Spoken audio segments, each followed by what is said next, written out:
Je suis le coordinateur de la Fédération nationale pour l'agriculture biologique, FENAB, qui regroupe plus de 50 000 membres qui travaillent à ras du sol au niveau des zones agroécologiques du Sénégal.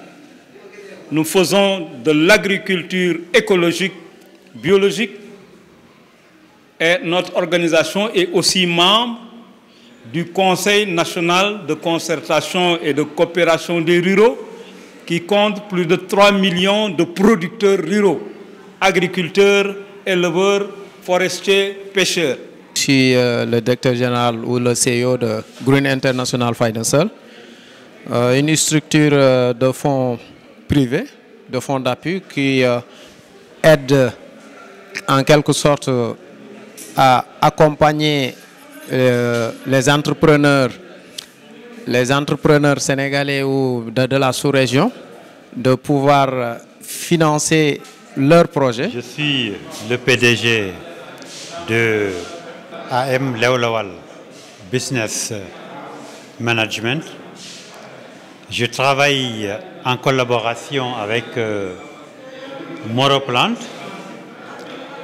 Moroplant qui est une technologie quantique, une technologie donc très révolutionnaire, qui est actuelle et qui est aussi le futur et qui nous apporte énormément d'avantages. En ce sens que ça révolutionne, ça fait une participation très bénéfique pour l'environnement, donc l'élevage, l'agriculture, la pêche, tout y est compris. Aujourd'hui, nous sommes là invités et nous remercions ceux qui ont organisé cette journée extrêmement importante pour nous présenter une machine qui permet des solutions viables pour le sol. Et pour nous, le sol est extrêmement important parce que c'est la base sur laquelle nous travaillons pour pouvoir produire des aliments. Mais puisque nous faisons de l'agriculture biologique, nous n'utilisons pas ni d'engrais chimiques, ni de pesticides chimiques, ni d'herbicides chimiques. Donc les solutions pour le sol avec l'engrais organique, c'est véritablement ce que nous voulons. Et aujourd'hui, la solution par le système monoplan nous semble être extrêmement important. Et donc, c'est pourquoi nous sommes venus ici. C'est dans ce cadre que nous avons décroché un partenariat avec une structure allemande qui évolue dans les technologies de fabrication de machines de haut de gamme, qui capturent le CO2 et qui le transforment en engrais bio. C'est dans ce partenariat et ces perspectives que nous sommes venus ici aujourd'hui. Échanger, c'est une journée d'échange, de discussion et éventuellement voir comment, dans un temps proche, accompagner le monde agricole sénégalais, autrement dit les paysans du Sénégalais, et éventuellement les accompagner tant sur le plan du financement, mais également sur le plan technologique. Vous savez aussi, aujourd'hui, l'agriculture, quand on parle de souveraineté alimentaire, il faudrait que nos agriculteurs sénégalais soient équipés de nouvelles machines qui vont leur aider à avoir plus de rendement et de récolte. C'est dans cette perspective que nous sommes réunis aujourd'hui. Ça ressemble un peu avec ce que nous faisons par le biais de ce qu'on appelle le biogaz ou les biodigesteurs. Parce qu'avec les biodigesteurs, nous pouvons prendre les bouches de vache et transformer ces bouches de vache en lumière, en gaz pour cuisiner, mais aussi avec du biodigesteur qui nous permet de fertiliser les sols, mais qui nous permet aussi d'amender nos sols et de donner aux organismes du sol, surtout aux micro-organismes du sol, des conditions favorables pour pouvoir transformer la nourriture de la plante et nous aider à avoir de très bonnes plantes robustes pour améliorer la production et la production alors de nos cultures. Et en même temps, cette forme de production que nous faisons, qui s'appelle agriculture écologique, biologique, permet la séquestration du carbone du sol, c'est-à-dire le CO2. Le CO2 qui est un gaz à effet de serre qui va dans l'atmosphère et qui contribue au réchauffement climatique. Parce que les gaz à effet de serre vont dans l'atmosphère et il y a ce qu'on appelle la couche d'ozone. La couche d'ozone que le Dieu ingénieur a mis au-dessus de nos têtes pour que les rayons ultraviolets du soleil que la Terre ne peut pas supporter ne viennent pas perturber notre vie sur Terre. Le soleil, vous le savez, est à plus de 150 millions de kilomètres de la Terre, mais les rayons ultraviolets du soleil sont très dangereux pour la vie sur Terre.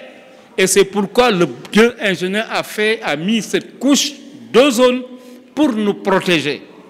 Mais aujourd'hui, avec les activités humaines, les gaz à effet de serre sont en train d'aller au niveau de la sphère et sont en train de faire des trous au niveau de cette couche d'ozone. Et ce qu'on voit, c'est que les rayons ultraviolets commencent à arriver sur Terre et nous avons alors les tsunamis, nous avons les inondations, nous avons le réchauffement climatique. Alors au niveau des pôles, les glaciers qui sont en train de se fondre et d'aller au niveau des mers. Vous avez des inondations, des tsunamis, mais aussi de nouvelles maladies sont en train d'apparaître que nous ne connaissions pas auparavant. Donc les changements climatiques et même les variations climatiques sont extrêmement dangereux pour notre vie sur Terre, alors qu'aujourd'hui, c'est nous-mêmes qui produisons ça, avec nos usines, avec nos voitures, avec les avions. Et c'est surtout les pays développés qui, en fait, participent beaucoup à ce réchauffement climatique.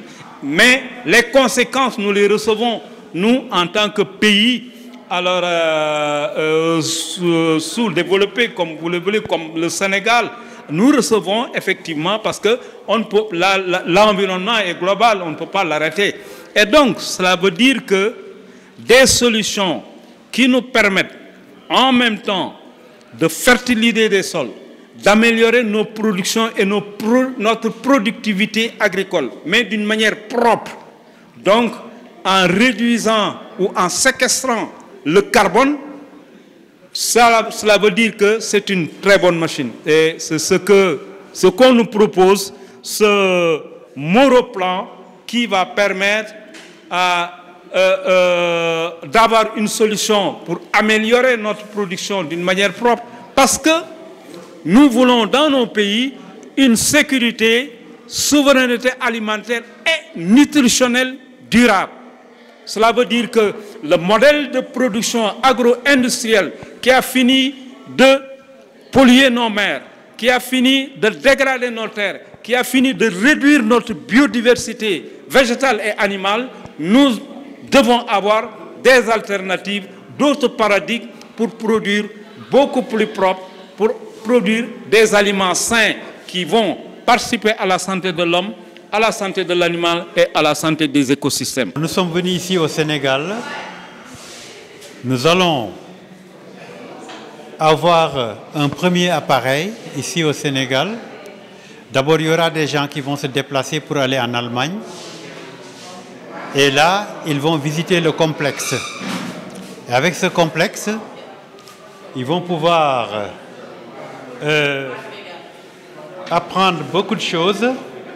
Donc une technologie très révolutionnaire qui leur permet d'adapter ça ici au Sénégal et d'en faire un projet pilote qui va servir d'exemple à tous les Sénégalais, surtout le monde rural, non seulement le monde rural, mais aussi à tous les Sénégalais de tous les plans, tous les niveaux.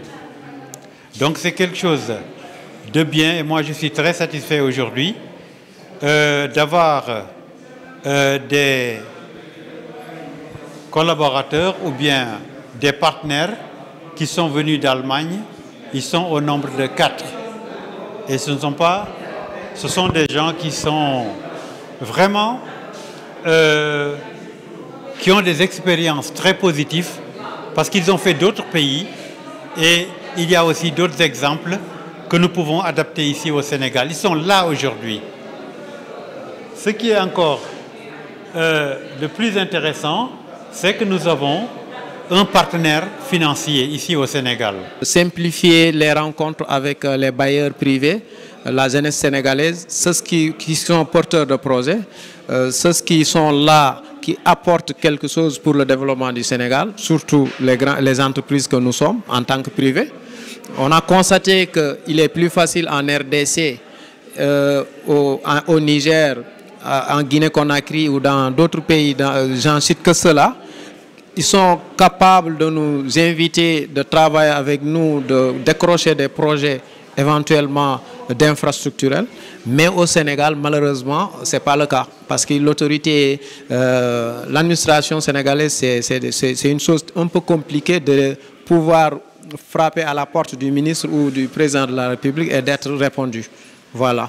Donc je lance un message au président de la République et à son gouvernement d'être plus indulgent et d'être plus vaillant sur des jeunes porteurs de projets qui sont là. Et c'est ce qui amène aussi les fonds étrangers et des technologies étrangères pour participer au développement de ce pays. Le secteur privé, c'est vraiment quelque chose à encourager. Bon, là, je touche un peu la fonction publique, sinon le gouvernement. Nous apportons des partenaires, nous amenons ici des idées neuves qui nous permettent de sortir du sous-développement. Ça, je ne vais pas entrer dans les détails parce que c'est un peu long. Avec une technologie très révolutionnaire et le gouvernement, normalement des gens qui sont là pour prévoir, anticiper. Ce sont ces gens-là qui ne réagissent pas. Donc nous essayons de collaborer, nos moyens, et de pouvoir travailler ensemble, donner quelque chose vraiment de positif au peuple sénégalais pour le développement durable.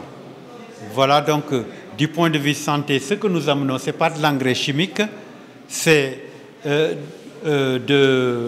comment dire, on appelle ça de l'humus, et qui parle d'humus parle aussi de captage de CO2. Et le captage de CO2 joue un rôle très important dans l'environnement. Oui. Donc c'est tout à fait bénéfique financièrement, économiquement et du point de vue de santé aussi, c'est-à-dire socialement aussi. Donc à tous les niveaux ça va. Et c'est tellement révolutionnaire, c'est tellement actuel, c'est pour aussi un monde de demain. Donc il faut qu'on y ait, parce que c'est aujourd'hui qu'on prépare demain. Alors c'est cet appel-là que je lance à nos gouvernants et puis à tout le monde, aux entrepreneurs. Je vous remercie.